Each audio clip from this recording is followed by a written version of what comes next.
Pues hoy es martes y como lo hacemos desde hace bastante tiempo, informamos sobre la situación de salud en el país, el pulso de la salud. De modo que iniciamos y terminando vienen las preguntas de usted. Con su permiso, señor presidente, nuevamente muy buenos días a todas y todos ustedes. Hoy en el pulso de la salud les informamos cuál es el estado que guarda la pandemia COVID-19 en la 10ª semana de una meseta de atenuación que nos mantiene con estabilidad de sus principales indicadores. Esto lo comunicará, como ha sido, el subsecretario López-Gatell. Y el maestro Zoé Robledo informará cómo van los avances del IMSS Bienestar 2023 en el país para atender la población sin seguridad social. Él hablará con los temas de reclutamiento de médicos especialistas 2023, convocatoria de médicos jubilados en el Instituto Mexicano del Seguro Social que ayudarán a combatir la falta de especialistas en México, y los resultados del levantamiento, diagnóstico y análisis de brechas en Hidalgo. Finalmente, en respuesta a la reportera licenciado Beso, a la Limón, el maestro Zoé y yo informaremos sobre la medicina tradicional.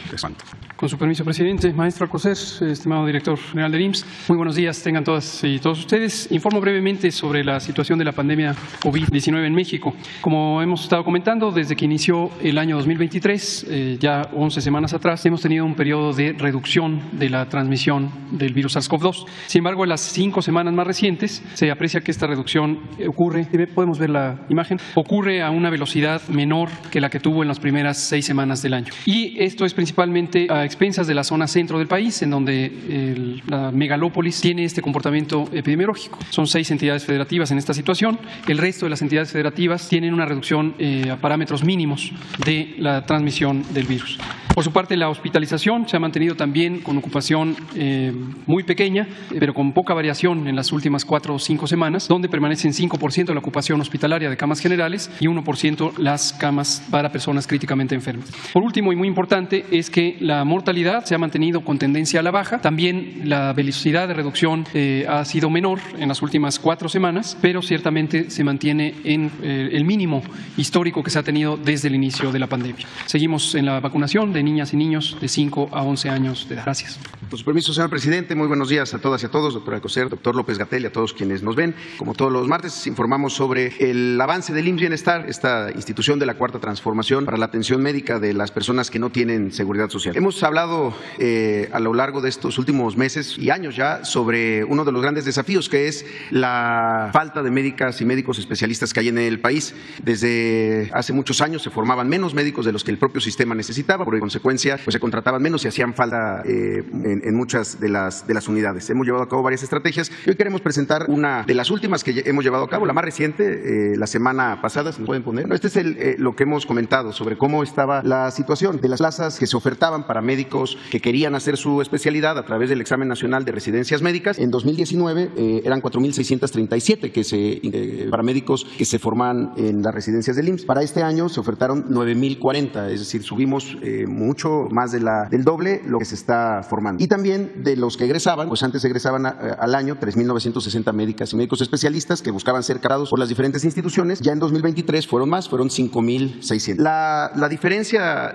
sobre esto es que en esta ocasión, en el proceso de reclutamiento que se llevó a cabo la semana pasada, conocido como draft, se ofrecieron tanto las vacantes del Seguro Social, del régimen ordinario, pero también por primera vez se salieron a ofertar vacantes del propio IMSS Bienestar. Es un primer proceso, un primer ejercicio, y estos son los resultados. Si nos pasan la siguiente. Logramos captar a 634 médicas y médicos especialistas ya para IMSS Bienestar, no para el programa IMSS Bienestar, sino para el nuevo órgano público descentralizado. Fueron las siguientes especialidades: 114 médicos familiares, 108 anestesiólogos, 94 ginecólogos, 81 urgenciólogos, 54 cirujanos, 36 pediatras, 34 traumatólogos, 21 médicos internistas, 17 intensivistas y 75 de otras especialidades. La siguiente. Uno de los elementos más importantes de este proceso es que se incorporan ahora médicos familiares, esta especialidad que durante muchos años ha sido la columna vertebral del modelo preventivo del Seguro Social, a los servicios de IMSS Bienestar. Entre otras cosas, el modelo del Seguro Popular, que era muy poco preventivo, se refleja reflejaba en que en las unidades de primer nivel, los centros de salud urbanos muy grandes, se atendían en consultorios con médicos generales, pues que hacen un gran esfuerzo, pero que no tienen la especialidad de medicina familiar. Ahora lo que estamos buscando es que en el primer nivel de atención haya médicos familiares. Como lo saben, son médicos que atienden lo mismo a niños, adultos mayores, tienen una especialidad que les permite estar presentes a lo largo de todo el ciclo vital, donde se promueven estilos de vida saludables, control de enfermedades, medidas para prevenir enfermedades crónico-degenerativas. Entonces, ahora se empiezan a integrar en el primer nivel de atención médicos familiares también en el IMSS Bienestar. La siguiente es el total que llevamos de las diferentes estrategias que se han llevado a cabo en los últimos meses, con los que ya tenemos 4.721 médicos especialistas, también contando a los residentes en la rotación del último año. Se dividen entre los 1.232 médicos especialistas contratados vía las diferentes convocatorias lanzadas desde el 24 de mayo hasta el 20 de agosto del año pasado, 610 especialistas del convenio con servicios médicos cubanos. Además, acabamos de recibir la gran noticia que vamos a poder ampliar este número de médicos cubanos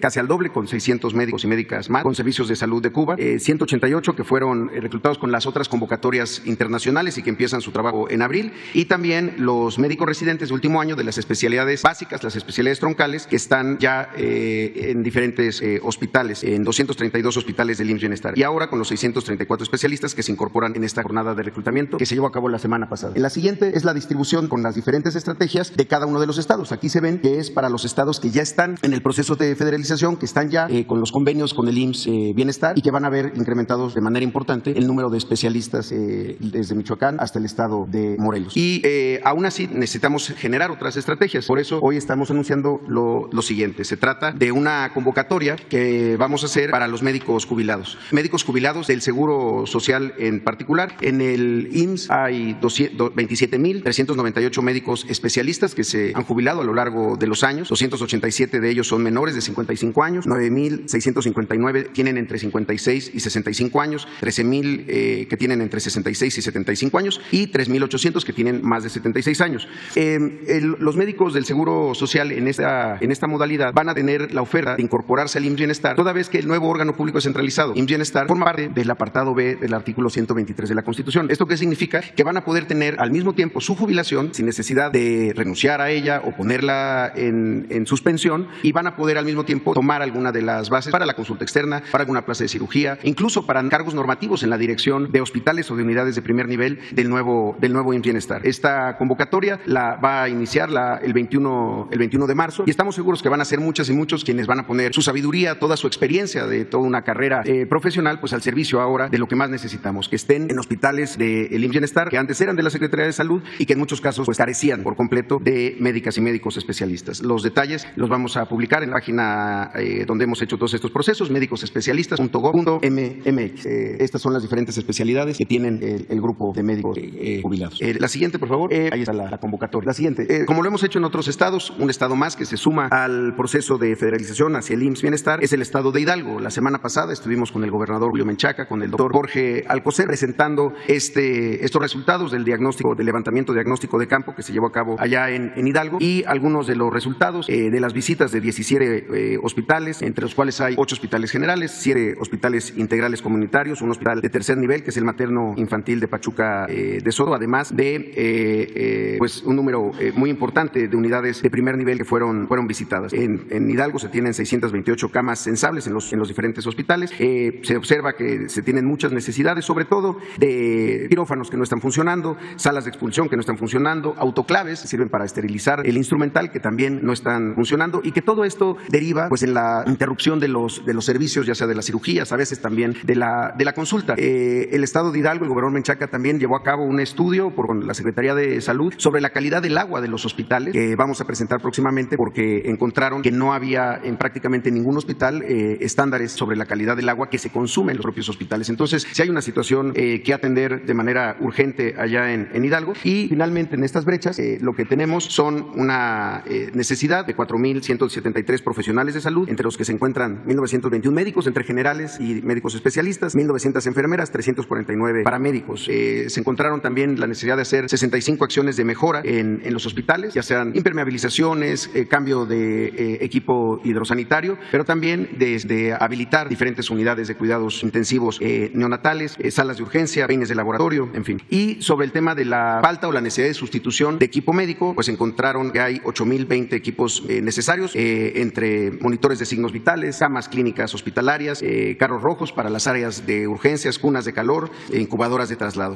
También en el primer nivel de atención, equipos más sencillos pero fundamentales para poder dar una buena atención en el primer nivel, que van desde estetoscopios, fonodetectores de latidos fetales, básculas, refrigeradores para vacunas. Aquí tenemos el cálculo que se hace aproximado de cuáles serían los recursos para ejercer y levantar el sistema de salud en Hidalgo en los diferentes conceptos. El más grande obviamente es la plantilla que hace falta de personal, tanto de médicos generales, médicos especialistas, enfermeras y personal paramédico, y también las brechas que hay tanto de equipo como de infraestructura. Entonces, agradecemos mucho la confianza del gobernador Menchaca, que pues llegando a esta nueva encargo que tiene al frente del Ejecutivo Estatal de Hidalgo, pues nos tiene la confianza para sumar este estado como un estado más de la federalización. Sea todo por mi cuenta, señor presidente. Muchas gracias. Permiso, señor presidente. Quisiera recordarles a todos ustedes que gracias a la medicina tradicional, la humanidad ha logrado sobrevivir y enfrentar lo que siempre ha amenazado la integridad física, emocional y espiritual del ser humano, su enfermedad y su muerte. Su visión se expresa en un discurso que explica su origen, devela sus causas y sobre todo revela cómo puede una comunidad hacerles frente. Los conocimientos médicos ancestrales se han difundido mediante un aprendizaje teórico, práctico, por medio de la observación y la experimentación, a partir de la repetición exacta de sus principios, de las innovaciones que algunos individuos introducen gracias a su propia experiencia. Esta sabiduría ancestral se expresa en un conjunto de representaciones, ideas, conceptos, preceptos, estructurados en un sistema simbólico que ofrece la etiología, la descripción y una compleja metodología que permite el diagnóstico y el pronóstico de enfermedades y padecimientos, así como la puesta en práctica de terapias específicas de curación. Agradezco al maestro Adelfo Regino López, director del Instituto Nacional de los Pueblos Indígenas, y a la doctora Berta Dimas por su apoyo en la elaboración de esta nota informativa. En respuesta a los cuestionamientos de la reportera Obeso, le informamos a la Limón, el maestro Zoé y yo mismo. ¿Qué les informo? Pues el Gobierno de México, a través del Instituto Nacional de los Pueblos Indígenas, realiza una serie de acciones enfocadas al fomento de la salud comunitaria y la promoción de la medicina tradicional en las comunidades indígenas y afromexicanas del país, de conformidad con lo estipulado en la Ley de Creación del INVI. Como vemos en la primera imagen, esta ley tiene como objetivos promover e impulsar, en coordinación con el Sistema Nacional de Salud, el acceso a los pueblos indígenas y afromexicanos a los servicios de salud con pertinencia cultural, lingüística y de género, sin discriminación alguna. Reconoce e incluye la medicina tradicional en el sistema de salud pública. Fortalecer el ejercicio de la medicina y la partería tradicional con el objetivo de aumentar el acceso a la salud con pertinencia cultural. Impulsar la investigación,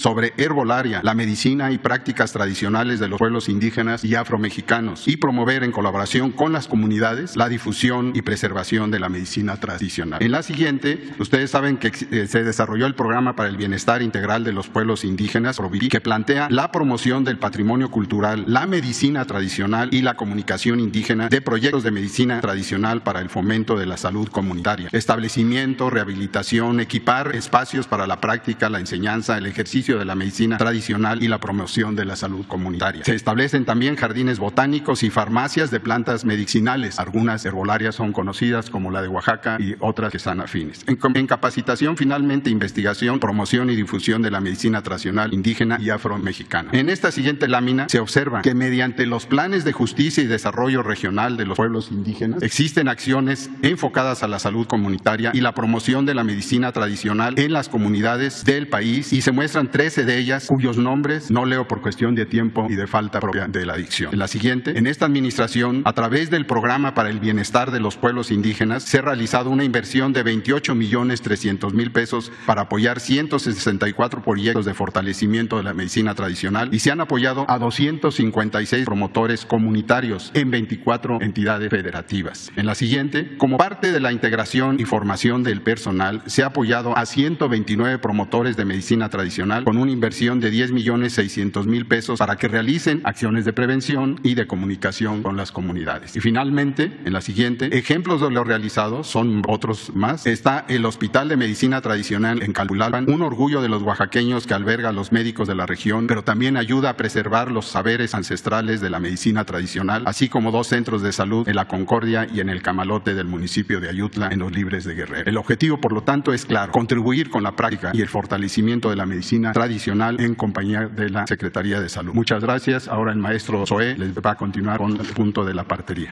Muchas gracias. Podemos poner la presentación en esa parte. Exacto. Uno uno de los pilares del modelo de atención a la salud IMSS Bienestar, el nuevo modelo de atención para las personas que se está publicado en el Diario Oficial de la Federación, es justamente la acción comunitaria. La acción comunitaria que tiene varios elementos. Lo que se busca es establecer un vínculo entre las comunidades y la atención de los servicios médicos. Aquí hay que aclarar que comunidad hay en todos lados, no solamente se trata de comunidades rurales. Hay que promover la lógica comunitaria también en los centros urbanos, en los centros de trabajo, en los barrios, en las propias colonias. Y se trata de un trabajo que tiene tres características. Es voluntario, es organizado, hay una serie de mecanismos de organización y es activa en la incidencia de los diferentes factores que afectan a la salud, tanto de las personas, de las familias y de la propia comunidad. Se aplica una comunicación educativa para promover conocimientos en salud y adopción de hábitos saludables y está integrada en este momento por 1,379 voluntarios de salud, 1,941 comités de salud y 7,079 parteras, además de 9,381 voluntarios. En la siguiente vemos uno de los elementos que tiene que ver con la medicina tradicional. Actualmente se cuenta con 753 médicos tradicionales en el programa IMSS Bienestar, que basan su práctica en conocimientos ancestrales, como ya lo mencionaba el doctor Alcocer, forman parte de los sistemas locales y comunitarios de salud y derivan a los pacientes a las unidades de salud cuando identifican algún padecimiento. Esto ya está ocurriendo también en el nuevo IMSS Bienestar. Particularmente hay un hospital también emblemático en Nayarit que cuenta con los consultorios para estas atenciones. Se trata de médicos tradicionales, sobadores,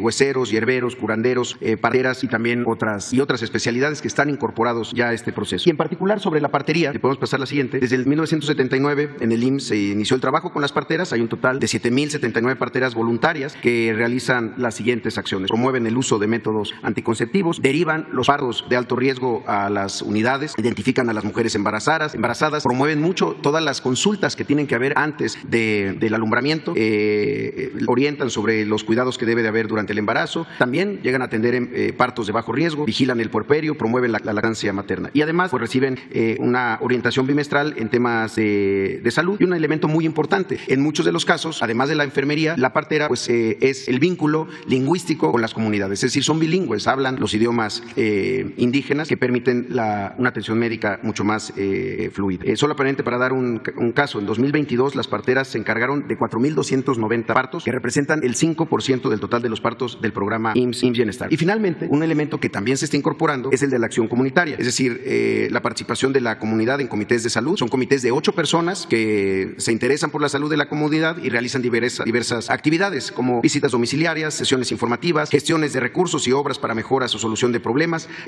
acciones para el saneamiento ambiental, participan en jornadas nacionales de salud, participan en otras campañas, se convierten en avales ciudadanos para la recepción de comentarios y quejas, organizan las jornadas de limpieza comunitaria para la prevención de emergencias epidemiológicas, en fin, tienen una serie de tareas y además en un ánimo siempre voluntario, de coparticipación, de corresponsabilidad. La ampliación del IMSS Bienestar ha significado pues obviamente el crecimiento de esta rama que no existía así en los servicios de salud de los gobiernos de los estados y por eso se han estado conformando comités de salud para llevar a cabo estas gestiones ante autoridades en la formación de cuadrillas, acomodo y limpieza de hospitales y obtención de insumos médicos. En los 11 estados que aquí mostramos se han instalado ya un total de 2,177 comités de salud, 10,356 voluntarios que se están integrando, 20,798 visitas domiciliarias que ya realizaron y 54,000 sesiones informativas. En la última está el resultado global y además también ayudan mucho a la verificación del tema de abasto, particularmente en hospitales, que hoy presenta ya este indicador del 95,2% de recetas surtidas en los 11 estados donde ya están incorporados. Sería todo en cuenta, señor presidente. Así, vámonos así. Contigo empezó. Primera fila. Fue el sorteo, ¿no? Sí, gracias, presidente. Nancy Rodríguez, de Oro Sólido, de Empuje Migrante. Presidente, bueno, pues ayer con la reunión que se tuvo con los cónsules allá en Washington, se dio a conocer que cada semana va a haber informes. Tuve la oportunidad de platicar directamente saliendo de la reunión con el cónsul de Orlando, Juan Sabines. Dice que, bueno, van a distribuir folletos, que van a tener pláticas en los consulados, que van a visitar universidades, que van a visitar medios de comunicación. Me gustaría que les mandaran algún mensaje a nuestros hermanos migrantes, porque dice que, bueno, pues es el también informar a nuestros hermanos migrantes allá en Estados Unidos para que estén enterados de lo que se hace aquí en México. En este mismo renglón, presidente, bueno, yo le tengo dos temas de dos consulados allá en Estados Unidos. Uno es en Denver. El nuevo cónsul, de nombre Pavel, acaba de llegar en noviembre. Él es de Oaxaca, originario de Oaxaca. Y bueno, me dicen los hermanos migrantes de Denver que están muy contentos porque de inmediato abrió las puertas del consulado. invitó a todos los hermanos migrantes, incluso les mandó cartas para invitarlos a celebrar el 24 de febrero, o sea, con una mentalidad muy diferente. Pero también, presidente, pues obviamente allá en Estados Unidos ya hay una comunidad muy consciente en todos los sentidos de mexicanos. Hay incluso mexicanos que tienen medios de comunicación, estaciones de radio, y pues ya empezaron a golpear a este nuevo cónsul. Incluso me mandaron audios de que pues le están tirando mal porque pues trae otra visión más cercana con la gente. Esto por un lado, presidente. Por otro lado, ante estos ejemplos, por ejemplo, bueno, pues está el cónsul de Nueva York. No sé si usted estuvo enterado, ahora en el juicio de García Luna, bueno, pues este cónsul, que ya le he planteado yo aquí, que pues ha tenido rasgos de prepotencia y soberbia con los hermanos migrantes, pues fíjese que mandó a sus colaboradores a darle lugar para entrar al juicio con Genaro García Luna. Esto me lo informaron los mismos hermanos migrantes. Incluso me etiquetaron, me dicen: Nancy, el cónsul de Nueva York es hasta prepotente en la corte en Estados Unidos. Pero no quedó ahí. Un reportero corresponsal de Jesús de Proceso, Esquivel, le reclamó al cónsul, le dijo: oiga, es que esto no se hace, ¿cómo es posible que nosotros estemos llegando tan temprano y usted manda a apartar el lugar? Ahora sí que, pues ni que fuera la tortillería, ¿no? Entonces, ¿qué cree, presidente? Dejó de ir el cónsul, no sé si estuvo usted enterado, y nada más mandó a su gente y ya no asistió. Entonces, bueno,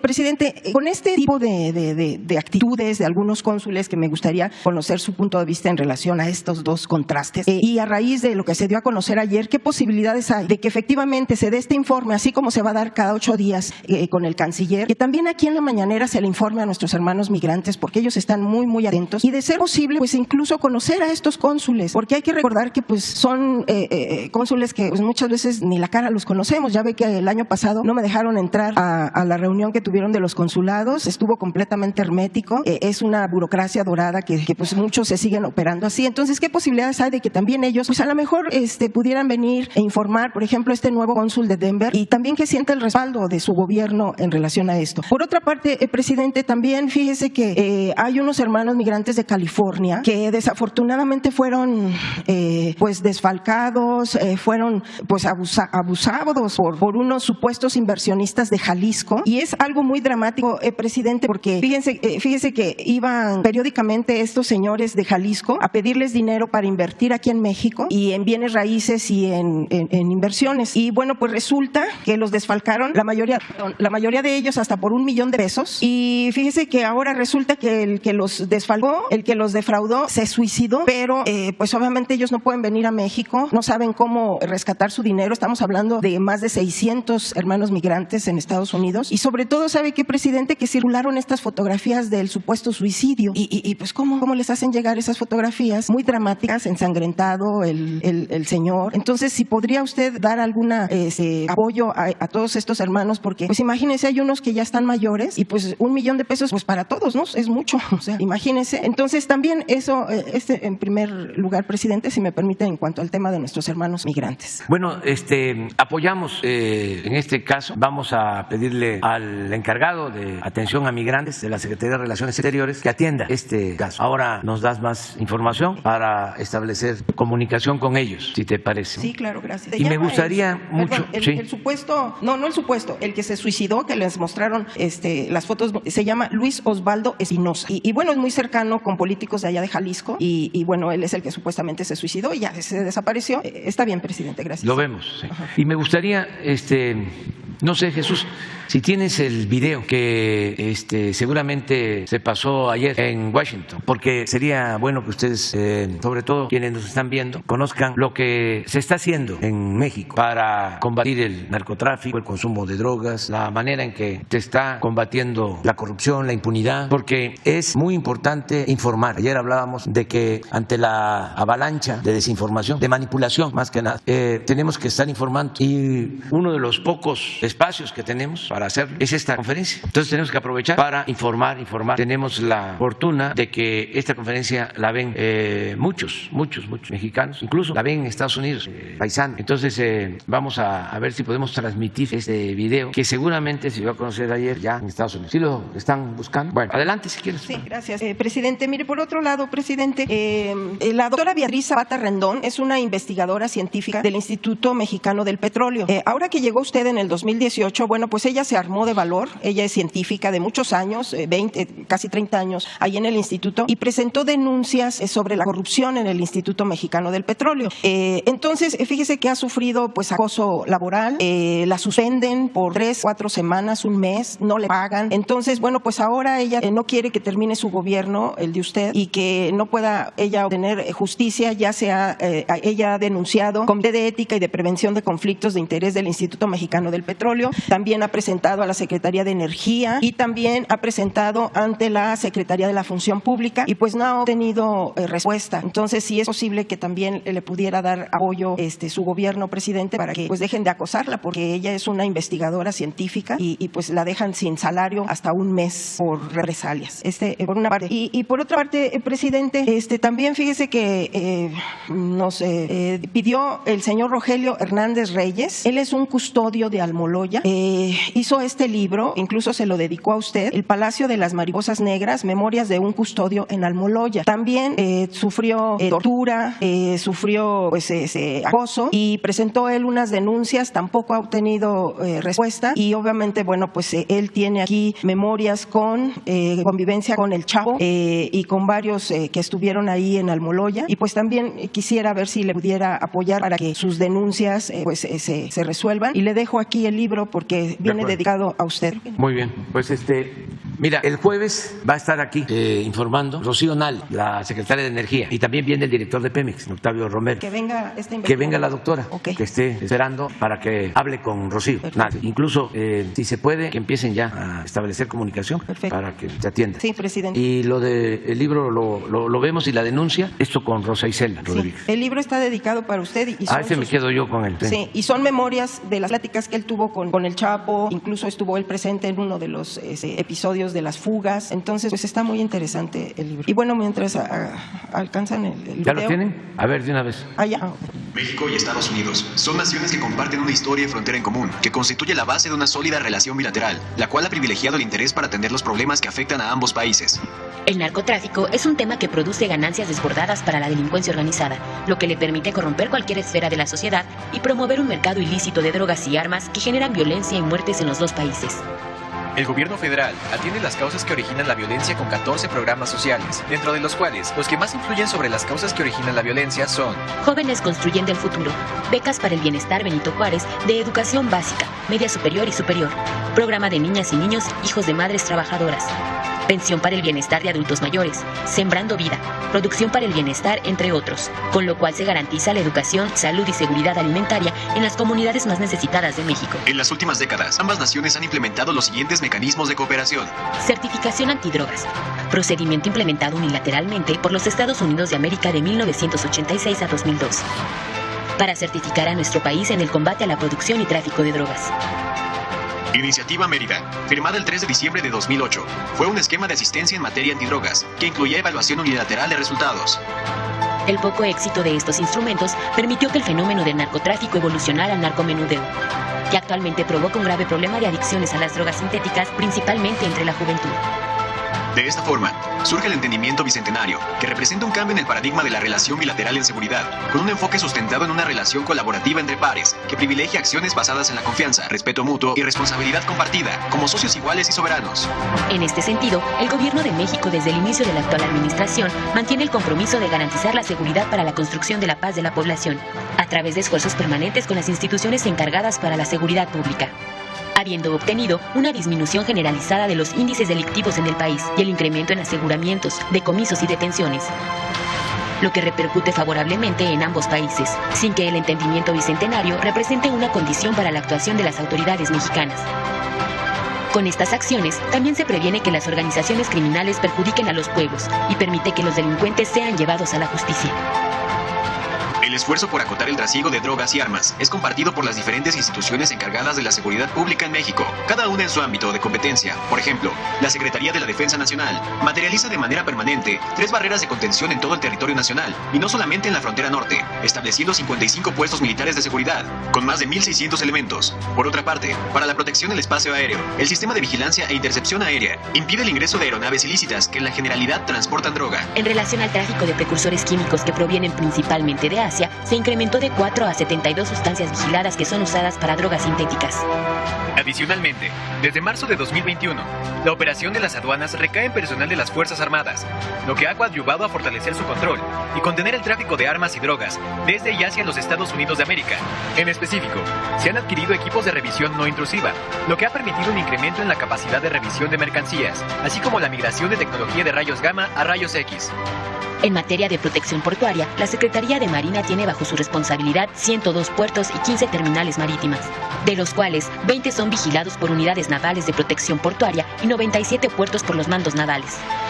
Al comparar los resultados obtenidos en la presente administración con un periodo similar al de Felipe Calderón y de Peña Nieto, así como durante 16 meses antes y después de haberse implementado el entendimiento bicentenario, se aprecia lo siguiente. Conscientes de que el fentanilo es la droga sintética que actualmente ocasiona mayores daños a la salud de las personas, los aseguramientos de este opioide en lo que va de la presente administración tienen un incremento de 1.049% respecto al periodo 2014-2018, sin que se cuente registro de la incautación de esta droga en años anteriores al 2014. Los decomisos de metanfetamina de diciembre de 2018 a marzo de 2023 aumentaron 128% con relación a los efectuados de 2008-2012 y 92% en comparación con el periodo 2014-2018.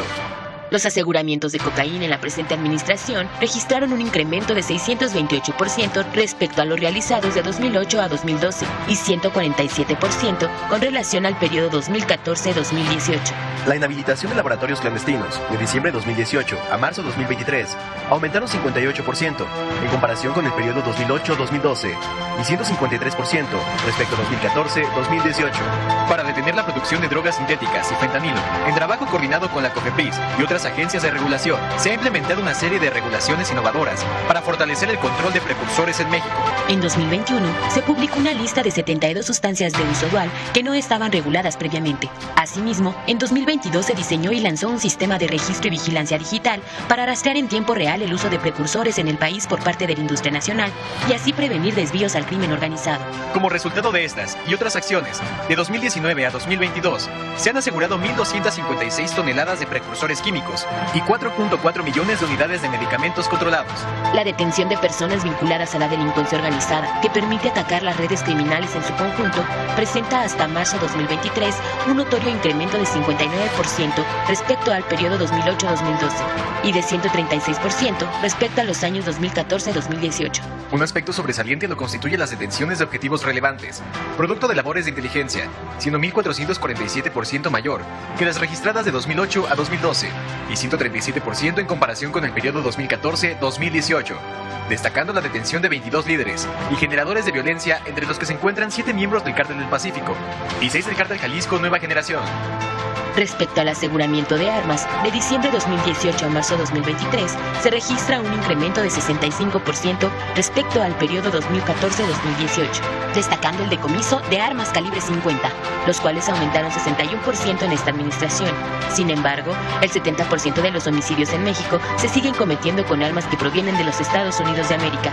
Por eso, es fundamental fortalecer el intercambio de información y los mecanismos de supervisión en ambos lados de la frontera, en especial en la última milla, para detener el flujo de armas de Estados Unidos hacia México.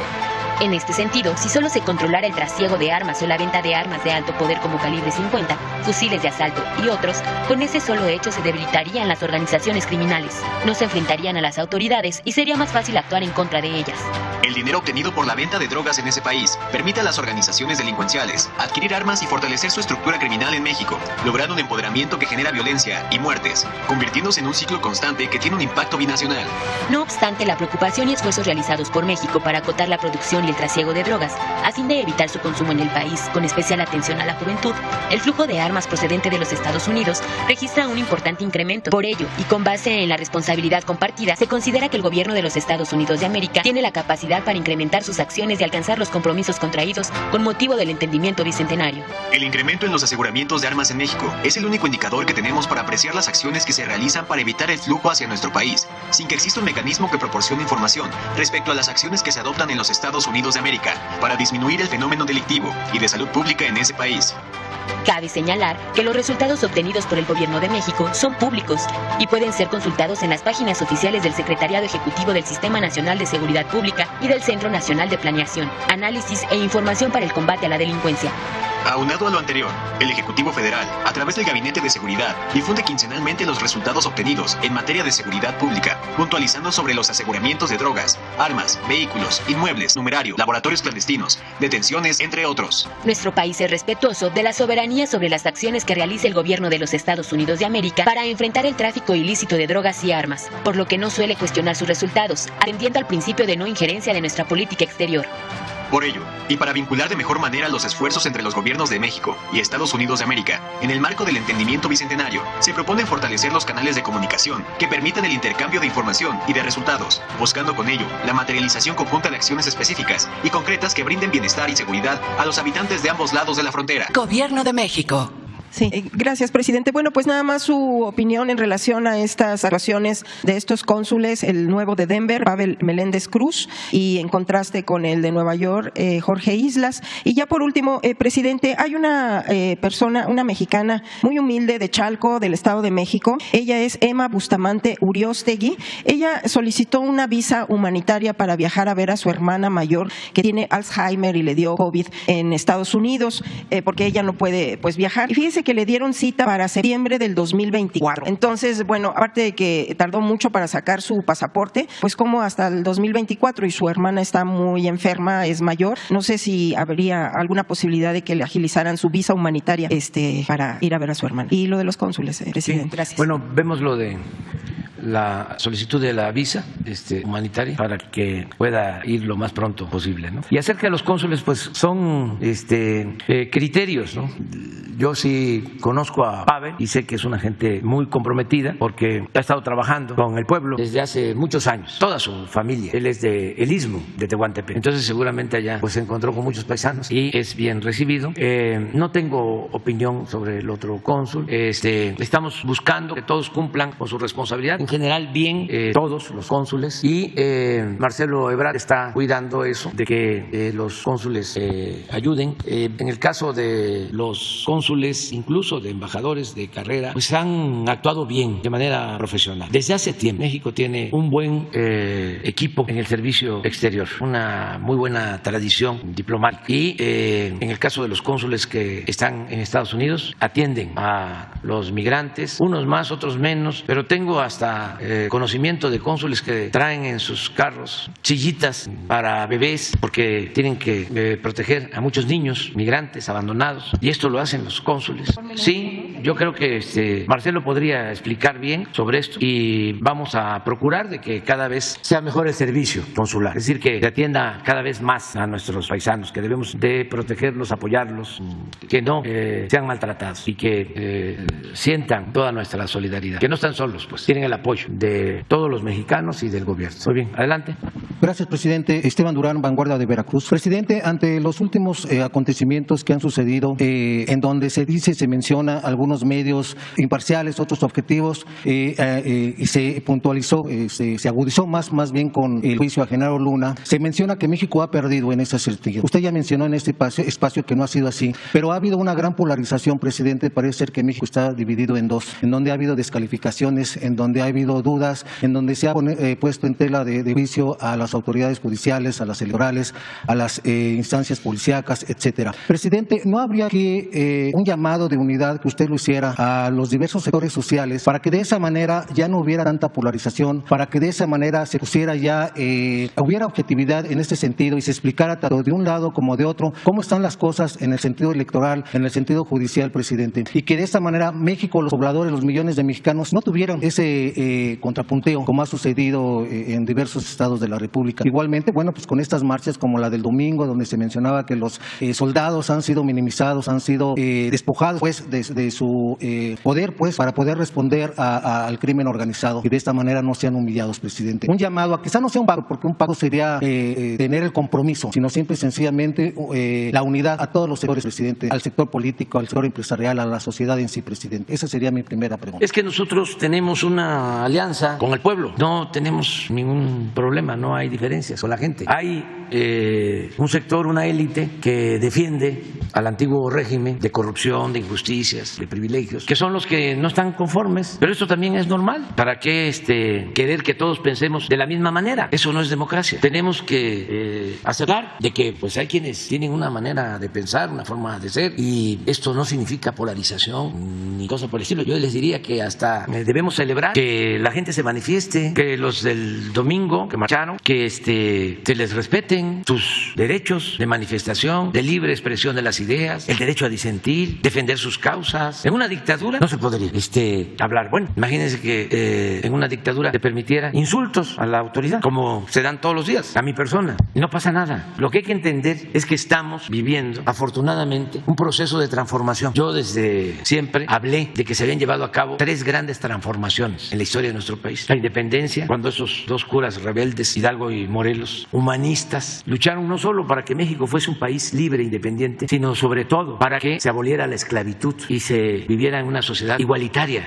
Por eso Hidalgo proclama la abolición de la esclavitud. Por eso no se lo perdonaron los conservadores de entonces y lo asesinaron y mantuvieron su cabeza 10 años en la plaza principal de Guanajuato. Exhibieron su cabeza 10 años como escarmiento. No solo porque llamó al pueblo de México a luchar por la independencia, sobre todo porque se atrevió a proclamar la abolición de la esclavitud. Y eso los oligarcas conservadores no se lo perdonaron. Y Morelos quería la igualdad en sus sentimientos de la nación, que se modere la indigencia y la opulencia, que se eleve el salario del peón, que se eduque al hijo del campesino igual que al hijo del más rico hacendado, que haya tribunales que protejan al débil de los abusos que comete el fuerte. Ese era Morelos. Y luego la transformación que significó el movimiento de reforma encabezado por Juárez, los liberales, que llevó a que los conservadores se opusieran y ya cuando estaban derrotados fueran a buscar a Maximiliano para establecer un imperio. Eso hicieron los conservadores y nos invadieron los franceses, el ejército más poderoso de ese entonces en el mundo, y Juárez y los liberales resistieron y se restauró la república y se expulsó a los extranjeros y se logró la segunda independencia de México. Y luego la revolución, porque también los oligarcas se adueñaron del país, esclavizaron al pueblo. Porfirio Díaz se mantuvo 34 años en la presidencia, 30 él y 4 el compadre Manuel González. Y por eso fue la revolución. 3 transformaciones. Y ahora, de manera pacífica, sin violencia, estamos llevando a cabo la 4ª transformación de la vida pública del país. Entonces es natural que haya resistencias, pero debemos hasta celebrar, repito, que este cambio se da garantizando las libertades, sin violencia. Hay desde luego pues una campaña de los opositores en contra nuestra, pero como se está avanzando mucho en la concientización del pueblo, en lo que nosotros conocemos como revolución de las conciencias, ya no funcionan los mecanismos de control y de manipulación de los potentados. Ya los medios de información no tienen credibilidad porque pues evidentemente se dedicaron durante mucho tiempo a legitimar abusos, a legitimar la corrupción, a legitimar las injusticias, a callar ante el racismo, el clasismo, la discriminación, y la gente pues ya sabe quién es López Dóriga, ya sabe quién es Ciro Gómez Leiva, ya sabe quién es Loret de Mola. Presidente, ¿qué le van a creer a Loret de Mola si ha utilizado el noble oficio del periodismo para enriquecerse? Ni siquiera ha aclarado su relación precisamente con García Luna y sus departamentos de lujo, que no los tienen ustedes, no los tienen la mayoría de los mexicanos. ¿Qué es tan lucrativo el periodismo? ¿Es una empresa de las más lucrativas que hay? No, los periodistas, la mayoría, hay gente que vive honradamente, son unos cuantos los que por ponerse al servicio de los corruptos, pues ellos reciben recompensas extravagantes. Tienen yates, tienen departamentos en el extranjero, ganan muchísimo. Este señor Loret debe de ganar pues 1 millón, 1,5 millones de pesos al mes, 10 veces más de lo que gana el presidente de México. El otro, Jorge Ramos, ese debe de ganar como 50 veces más que yo. Entonces es entendible no es para enojarse, de que ellos un día sí y el otro también estén atacándonos y que defiendan a García Luna y que defiendan a Calderón y que defiendan a Fox y que defiendan a Claudia X González, porque ellos son los que los apoyan y es pues una componenda, una relación de complicidad. Pero eso no nos afecta, al contrario. ¿Cuándo íbamos a saber de que el secretario de Seguridad Pública de Felipe Calderón estaba aliado a un grupo de narcotraficantes? ¿Cuándo íbamos a estar viendo de que es juzgado este señor García Luna y sale Felipe Calderón a defenderlo? ¿No tienes por ahí la declaración de Calderón sobre esto? O sea, que es importantísimo, porque lo juzga un tribunal de Estados Unidos y dice Calderón, no les creo, no hay pruebas. Ojalá y pudiese él ayudar y explicar qué es lo que hacía García Luna en su gobierno, por qué considera de que no hay pruebas y que le diera una explicación al pueblo de México y que además defendiera abiertamente a García Luna. Podría él hasta presentar una denuncia en contra de las autoridades estadounidenses que lo están juzgando. Decía el Quijote, bueno, Cervantes, decía, por la dignidad y la libertad se puede arriesgar hasta la vida. Entonces, cuando uno tiene la seguridad de que se es inocente, no se debe de permitir que nadie ponga en entredicho nuestra honestidad, que es lo que debe de importar más que ninguna otra cosa, la honestidad. Entonces, si se hace un llamado que a la unidad, no. Si ellos lo que quieren es seguir robando, para decirlo con claridad, quieren regresar por sus fueros. Más que nada, evitar las fricciones, presidente, los dimes y diretes, porque... No, pero no son dimes y diretes, es una muy buena polémica, un buen debate. Es que antes no se trataban estos temas, todo se ocultaba. Había una política de simulación y la vida pública en una democracia tiene que ser cada vez más pública. Permitir el diálogo abierto, franco, el debate, no le hace que haya insultos y excesos, pero que podamos gozar de libertades plenas, más cuando se trata de la felicidad del pueblo y del progreso de la nación, porque eso es lo que está de por medio. ¿Por qué es importante lo de García Luna? Para que no se repita, para que se purifique la vida pública, que no se siga aplaudiendo a corruptos, que no haya impunidad. Esto es un legado para las nuevas generaciones, esto es una transformación. Antes, bueno, lo hemos dicho aquí muchas veces, se pensaba que el corrupto era audaz, muy exitoso, había que seguir su ejemplo de cómo había logrado, decían, colarse y cómo había ascendido, cómo se había encaramado en los cargos públicos, cómo se había hecho de la noche a la mañana inmensamente rico. Y todo esto, desde luego, a costillas del erario, con el sufrimiento de la gente. ¿Qué le llegaba al pueblo de ayuda? Nada. Solo cuando había elecciones que repartían migajas, dádivas, despensas, materiales de construcción, pollos, patos, chivos, borregos, puercos, cochinos, marranos. Nada más, tiempos de elecciones, defensas, frijol con gorgojo y dinero en efectivo para comprar los votos, para llegar a los cargos y seguir robando. Después que compraban los votos y que llegaban a los cargos, iba la gente a pedirles algo a los ayuntamientos, a los gobiernos estatales y hasta los corrían. ¿Qué me vienes a pedir si ya te di? Humillante. Y todo era dinero. Había una elección y a entregar dinero. Me acuerdo de una elección en Zacatecas, donde llegaron de un estado que gobernaba un partido que no voy a mencionar, llevaron dinero en portafolios para la compra del voto. Y entonces los cazamapaches los detectan, lo siguen, se meten a una oficina, a una mapachera, ¿y qué creen que hicieron? Para no dejar rastros, huellas, quemaron el dinero, empezó a salir humo, para que cuando llegara la policía no hubieran evidencias. Esto para los jóvenes, hay evidencias de cómo en la elección de 1989 en Michoacán, por la gobernatura, agarran a un mapache con un portafolio. Por ahí debe de estar en las películas, sí, en los documentales del canal 6 de julio de Carlos Mendoza, ¿sí? Que se sienta en el portafolio, se sienta y sale la camioneta disparada, ¿no? Y por poco atropella, pero con el dinero. Y bueno, eso era bueno, ayer una fiesta en el INE y todos los medios aplaudiendo porque le habían devuelto el cargo a un integrante del INE que lleva 30 años ahí y 15 como funcionario clave del INE. Ya ven que el INE no se toca. Entonces le dan un amparo los del Poder Judicial, que son lo mismo, pero además todos sus achichincles y amigos y socios aplaudiéndole, y los medios de información todos celebrando porque se había reivindicado a la democracia. Una gente que ha tolerado fraudes, que está por eso ahí completamente antidemocrático, pero pertenece a la camarilla que ha manejado el INE durante mucho tiempo, y aplaudiéndoles, pero dándolo como un triunfo. O sea, la primera derrota del plan B, pues me llena de orgullo el perder así. No se dan cuenta porque no tienen autoridad moral. Lo que les interesa es el dinero y el poder por el poder. El poder solo tiene sentido y se convierte en virtud cuando se pone al servicio de los demás. Poder sin estar pensando en beneficio del pueblo es parafernalia, es fantochería, es corrupción. Por eso se dice que si no hay convicciones, el poder atonta a los inteligentes y a los tontos los vuelve locos. Entonces están en show todavía los que pensaron que iba a ser más de lo mismo, que íbamos nosotros a simular que íbamos a caer en el gatopardismo, eso que consiste en que las cosas en apariencia cambian para seguir igual. Pensaron que era como lo del 2000, ¿no? El cambio, ya llegó el cambio. Decía Fox, decía, con Salinitas ni al baño. Y terminó abrazado con Salinitas y manteniendo la misma política. Esa donde todos los intereses cuentan menos el interés del pueblo. Por eso está muy bien el debate, porque yo sostengo que estos farsantes no son demócratas.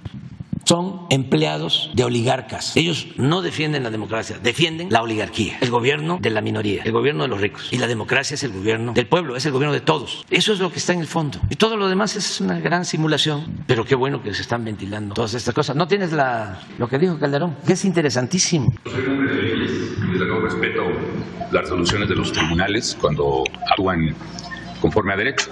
Yo en lo personal tengo muchas dudas del veredicto, porque hubiera esperado ver lo que tanto anunció la Fiscalía, ¿no? Videos, grabaciones, fotografías, estados de cuenta, depósitos, y la verdad nada de eso se exhibió. Todo fue en base a testimonios de criminales confesos, que por cierto, a la mayoría de ellos nosotros en nuestro gobierno perseguimos, capturamos y extraditamos. Usted en ¿Sí? se defendió, se defendió porque comentó que se ha instrumentalizado el fallo políticamente contra... Bueno, es evidente que hay en México una persecución clarísima de carácter político, mediático en contra mía, y que el fallo incluso se trata de utilizar para exacerbar esa persecución que es casi personal de parte del gobierno. Pues fíjense que en mis buenas relaciones con Televisa y con Azteca y con el Reforma y con el Universal llevamos a cabo toda una persecución política mediática. Ustedes han visto cuestionamientos en los periódicos de México, en la radio, en la televisión, cuestionamientos a Felipe Calderón, porque a lo mejor yo, como ando en otras cosas, no me entero. El Reforma ha hecho reportajes, Televisa ha hecho reportajes, en el Washington Post han hecho reportajes sobre Calderón y García Luna, en el New York Times, en el Wall Street Journal, en la televisión de Estados Unidos, ¿lo tocan? Nada, son las redes sociales, nada más. Y eso, no todos, porque con las redes hay diálogo permanente y debate muy bueno, unos a favor, otros en contra, pero lo que tiene que ver con los medios convencionales, ¿cómo es que le llaman, Jesús? La gran prensa, ¿cómo es? Además de influyente, no, sí, el cuarto poder, pero no, tampoco. No, la gran prensa, pues, no hay nada. Y en lo que a mí corresponde, pues, ¿qué persecución puede haber? Si hubiese persecución, ya hubiésemos presentado una denuncia en contra del expresidente. No lo hemos hecho porque ya lo he explicado. Se le preguntó al pueblo, y aunque muchos dijeron que sí se abriera una investigación, no se llegó a la participación que exige la ley para que la consulta fuese vinculante. Y yo dije incluso que si se iniciaba un proceso y en esa consulta iba yo a estar en contra, y lo hice, porque no estoy pensando en perseguir a nadie, estoy pensando en que no se repitan los abusos o los excesos, que no siga imperando en México la corrupción, que es lo que estamos logrando. Por eso estamos avanzando. Y pues sí hay molestias, pero imagínense lo que hemos podido ahorrar por no permitir la corrupción. Estamos hablando de billones de pesos, y con eso hemos podido financiar el desarrollo sin pedir deuda adicional, sin endeudar al país, sin aumentar impuestos, sin aumentar el precio de los combustibles, solo aplicando la fórmula de cero corrupción, cero impunidad, y con un gobierno austero, porque el señor Calderón le compró a Peña Nieto un avión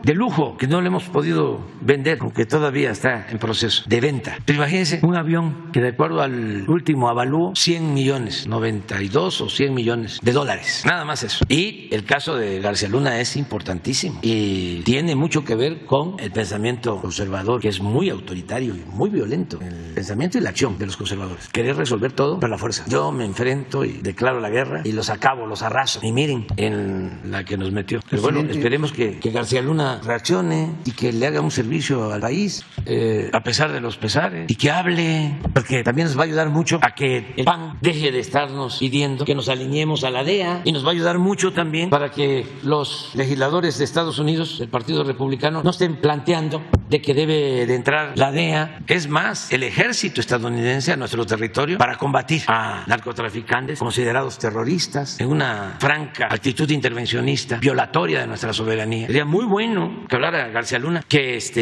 explicara cuál era su vinculación con las autoridades estadounidenses y cómo es que las agencias del gobierno de Estados Unidos no se dieron cuenta de que García Luna trabajaba al servicio de un cartel. ¿Cómo es que no se dieron cuenta? ¿Y por qué no abren una investigación sobre esto allá en Estados Unidos? ¿Por qué quieren ahora echarnos la culpa a nosotros? Sí, lo planteé. Sí, se los dije a ellos, a los legisladores. ¿Cómo no lo voy a plantear? Pues ellos pues tienen sus puntos de vista, pero nosotros lo que sostenemos es de que no podemos permitir que ningún gobierno extranjero intervenga en asuntos que solo corresponden a México. Y que desde luego, bueno, aquí está el video, estamos cooperando y trabajando de manera coordinada, pero no les vamos a dejar el mando del país, ni modo que la DEA sea la que decida en México, como lo está planteando el presidente del PAN. ¿Por qué lo pones otra vez? Miren lo que está proponiendo el presidente del PAN, que por cierto, este partido le daba dinero a García Luna. El PAN le daba dinero a García Luna, probado. Cuando estaba de presidente del PAN, Gustavo Madero. Imagínense lo que estaría pensando ese Gustavo Madero, su abuelo o bisabuelo de este hombre. Pero miren, es que, contestándote a ti, ¿cuándo íbamos a ver esto?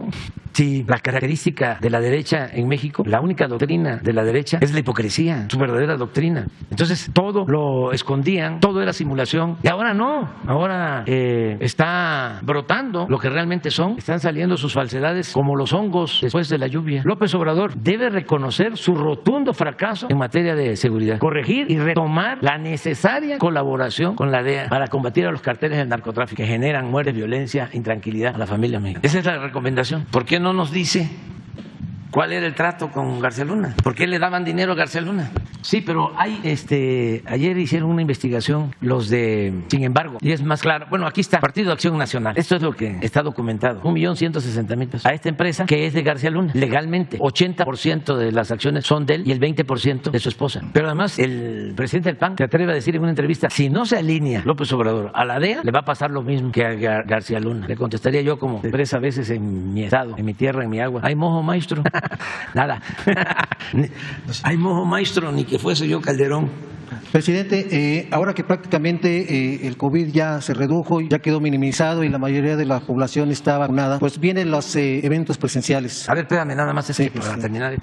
Un recibo comprometedor muestra que el PAN sí pagó a una firma vinculada con García Luna y socios. A ver si no está el documento. Ahí está, la prueba. Es el jurídico del PAN. Y la empresa es de García Luna. Nos llevamos tiempo a veces en esta conferencia y repetimos. Y hay quienes dicen, es que eso yo ya lo sabía. Sí, lo sabían los que están más cerca de la información. Y eso de la información escasa que logra difundirse en las redes, porque esto no está en el Reforma, ni en el Universal, ni está en los reportajes de Televisa, ni en la radio. ¿Cómo se llaman las cadenas? Radio Fórmula, MBS. No lo saca Ciro. Ciro lo que saca es de que por unas expresiones de Manuel Bartlett le dio un infarto a una señora afectada en la mina de pasta de concho, creo, cosa que no es cierta, pero no importa. Hay también un buen diálogo entre López Dóriga y Marín, que también la gente no se entera mucho de eso, en donde reclama a López Dóriga que ¿por qué sale con García Luna? Sí, ¿la tienes ahí? Es un buen diálogo, además de muy buen nivel, muy buen manejo del lenguaje.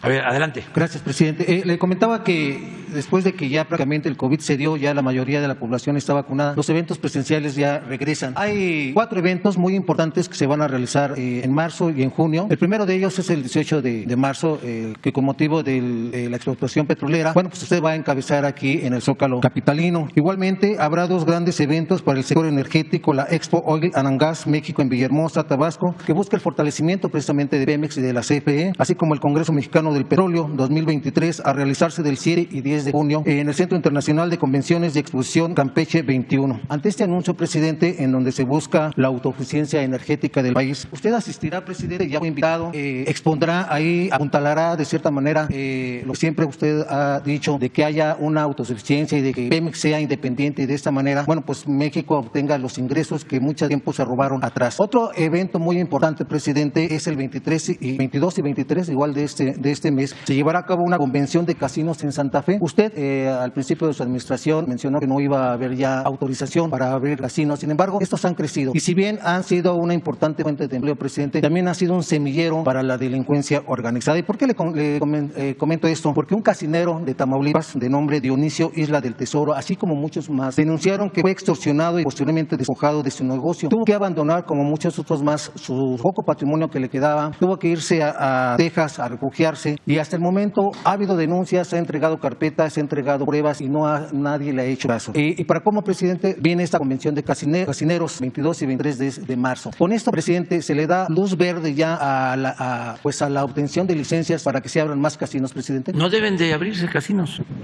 Nosotros no estamos dando permisos para abrir casinos. Eso comenzó con Fox, precisamente, cuando estaba de secretario de Gobernación, Santiago Krill. Nosotros no. Y voy a pedirle un informe al secretario de Gobernación, porque si hay alguna licencia nueva, se cancela, porque la instrucción es no entregar ninguna licencia. Respecto al casinero, a los casineros que han sido víctimas del despojo. Eso es otra cosa. Nosotros no vamos a entregar licencias para casinos. Así de claro. Como no estamos entregando nuevas concesiones para la minería, como no estamos permitiendo la explotación de hidrocarburos con el fracking, como no estamos permitiendo que se utilice el maíz transgénico para consumo humano desde que entramos. De todas maneras, voy a revisar lo que estás tú dando a conocer. Presidente, ¿asistirá a estos dos eventos que le mencioné en Tabasco? No puedo, porque van a estar Rocío Nale, va a estar aquí el jueves, y el director de Pemex, Octavio Romero Oropesa. Les van a explicar de cómo vamos en todo lo que es el sector energético. Y ellos sí seguramente van a participar en estos actos. Yo voy a estar en la convención bancaria en Mérida.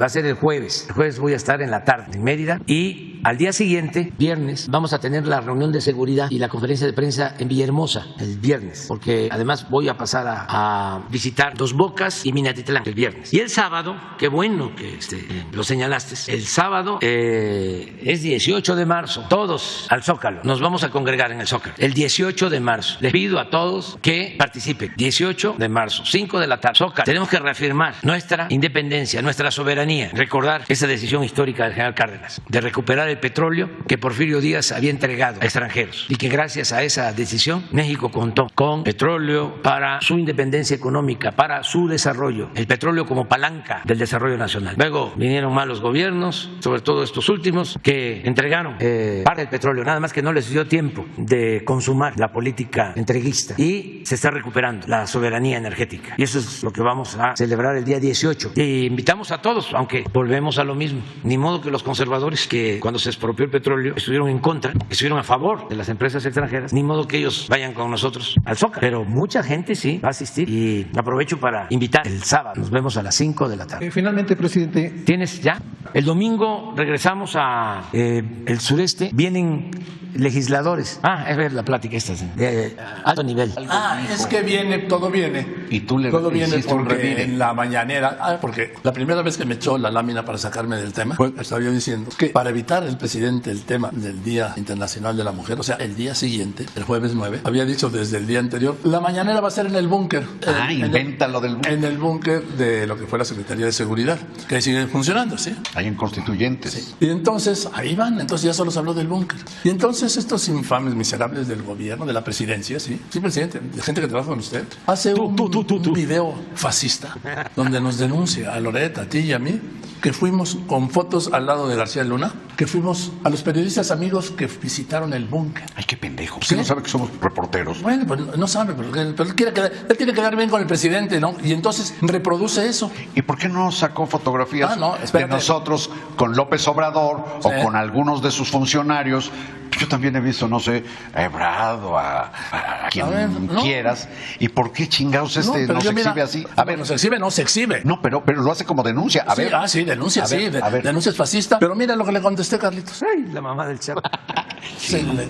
Miren lo que me contestó. Se le cayó esa foto a Villamil. Se le cayó a este imbécil. Fíjate que este bribón ha venido tomando el pelo desde hace muchos años.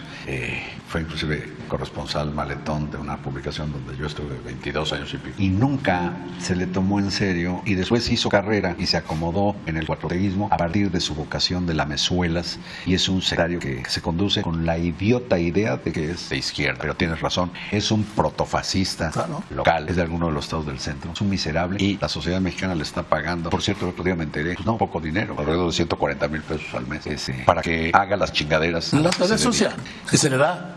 Y debe estar detrás de la recua esta de lambiscones. Los que se la pasan lamiendo, híjole, no voy a decir qué, al presidente López Obrador. Qué vergüenza.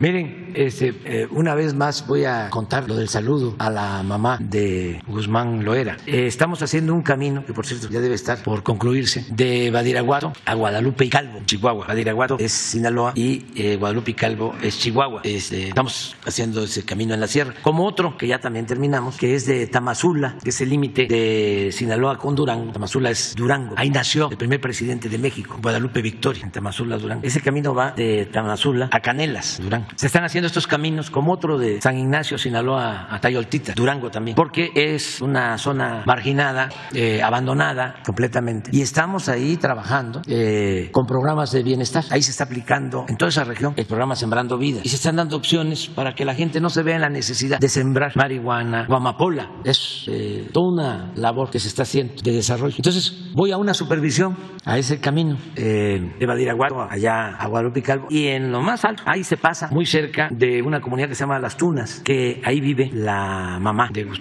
Guzmán Loera y creo que de ahí son ellos, son originarios. Entonces nos vamos, pues está abriendo el camino en la parte más alta de la sierra, los camineros que hacen estas obras extraordinarias de ingeniería civil y vamos hasta allá y nos explican cómo van y es una lona con las mamparas hasta donde se pudo llegar, que se estaba abriendo la sierra, lo más alto, y rejas. Entonces me dicen que estaba la mamá de Guzmán Loera y que quería hablar conmigo porque me quería entregar una carta. Entonces ya cuando termina la exposición del avance del camino, ya nos subimos a la camioneta y está la camioneta de la señora, esa camioneta, ¿no? Entonces le digo, espérate, le digo, que iba manejando, espérate, me voy a bajar. Y todo el mundo ahí se quedó, ¿no? Y me bajé y la fui a ver porque es una señora mayor y la saludé y me dio la carta y me dijo, es que no permiten a mis hijas visitar a su hermano en la cárcel. Quiero pedir, a ver si usted nos ayuda para que vayan ellas. Yo ya no puedo ir a verlo. Digo, yo lo veo. Y sí, lo que me decía en la carta era eso. Y ya la saludé y me subí de nuevo a la camioneta. Ya, ese es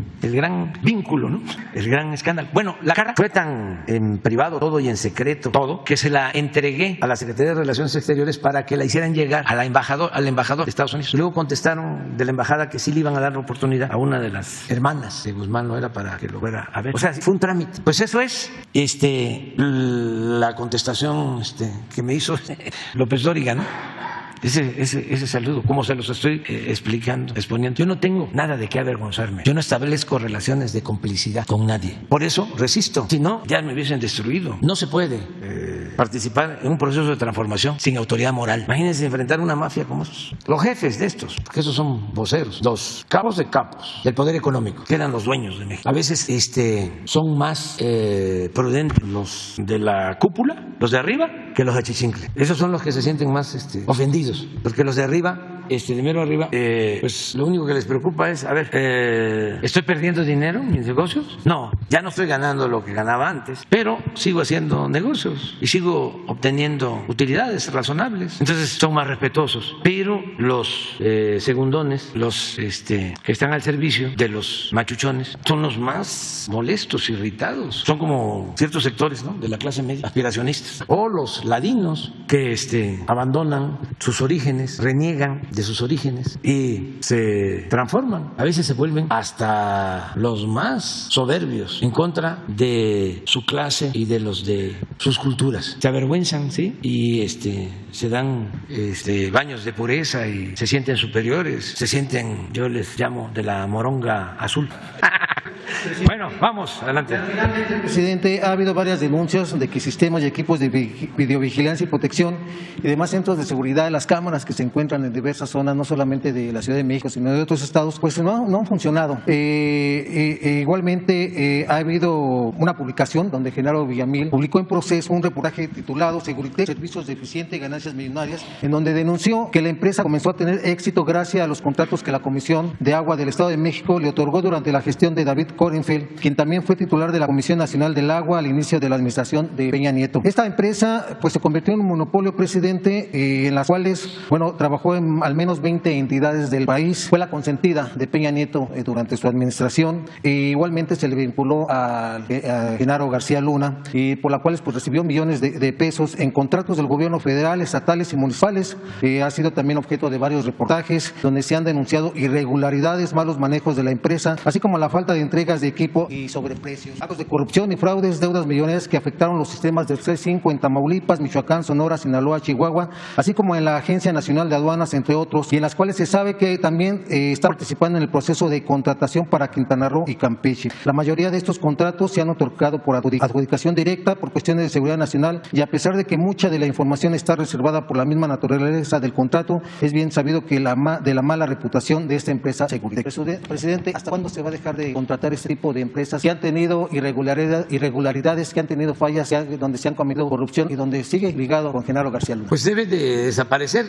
Toda esta negociación con las empresas de vigilancia, la empresa de García Luna, por ejemplo, estaba dedicada a vender servicios de vigilancia, entre otras cosas. Y aparte de que se lavaba dinero y había mucha corrupción, se protegía. Yo quiero aprovechar que estás tratando el tema para enviar a las autoridades de Israel un llamamiento respetuoso, porque ellos están protegiendo al señor Cerón, que participó en México en fabricar los supuestos hechos en los que desaparecieron a jóvenes de Ayotzinapa. Él fue uno de los que participó en la llamada verdad histórica, y él tuvo que ver con torturas que hicieron, y está ya en Israel protegido. Yo le pido a nuestros amigos de la comunidad judía en México que nos ayuden para informar, para sensibilizar a las autoridades de Israel, y que se proceda de conformidad con la ley, y que aunque no exista un convenio de extradición, se pueda buscar un mecanismo para que este señor, como lo está solicitando la Fiscalía de México, sea enviado a nuestro país. Esto tiene que ver también con la mala práctica de hacer negocios con tecnología, con venta de tecnología sin ética, poniendo por delante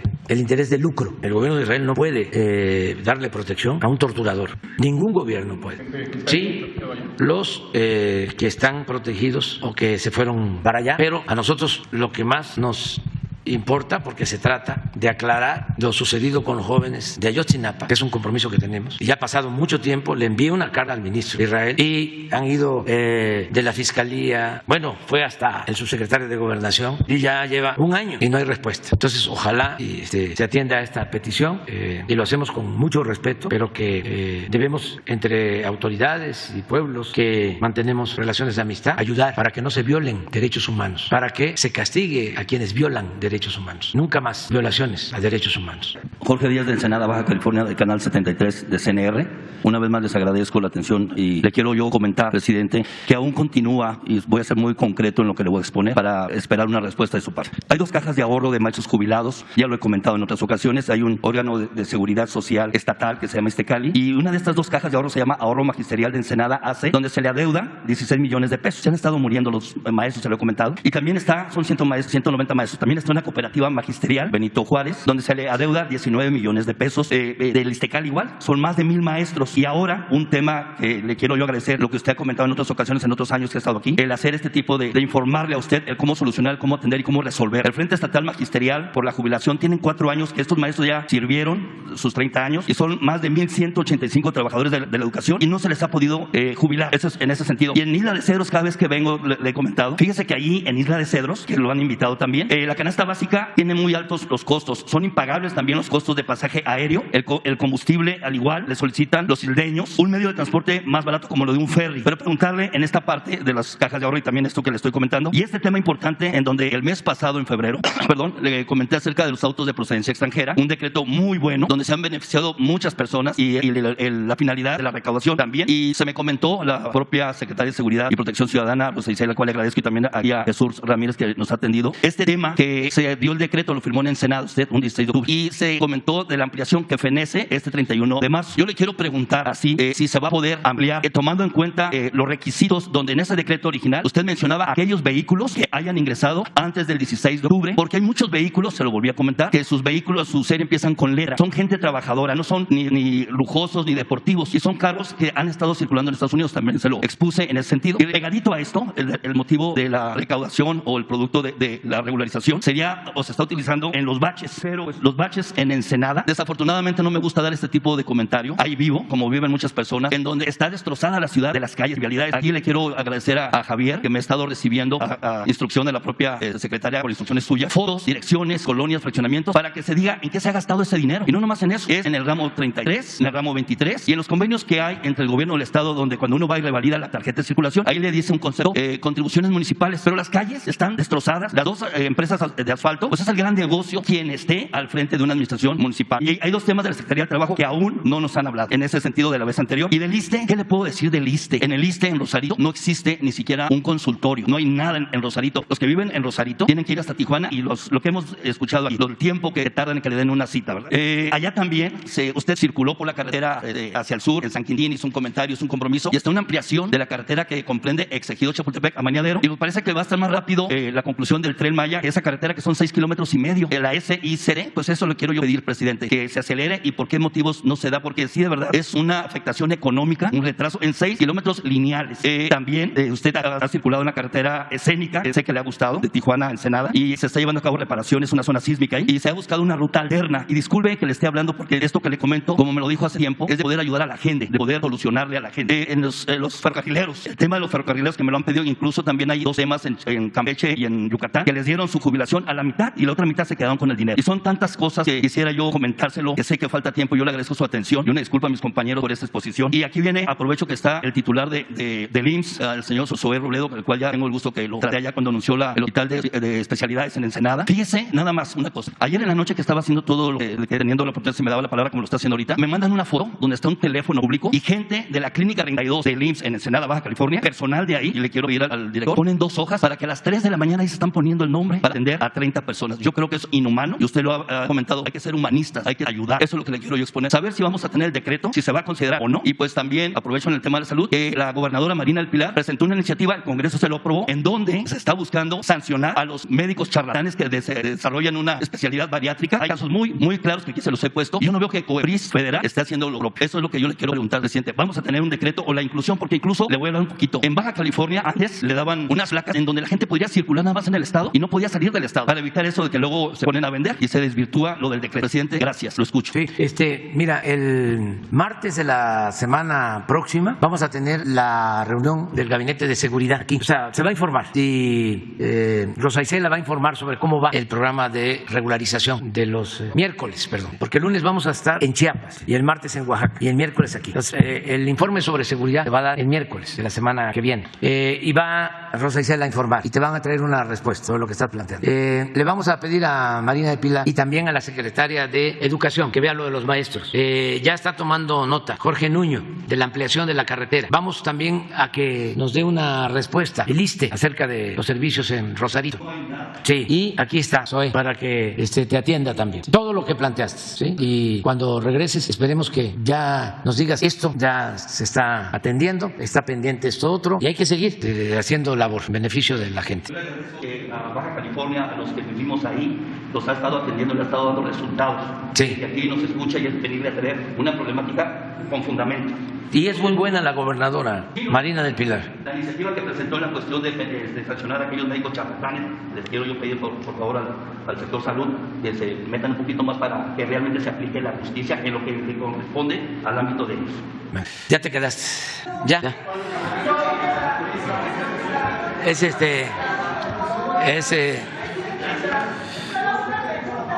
son cuentas claras y chocolate espeso.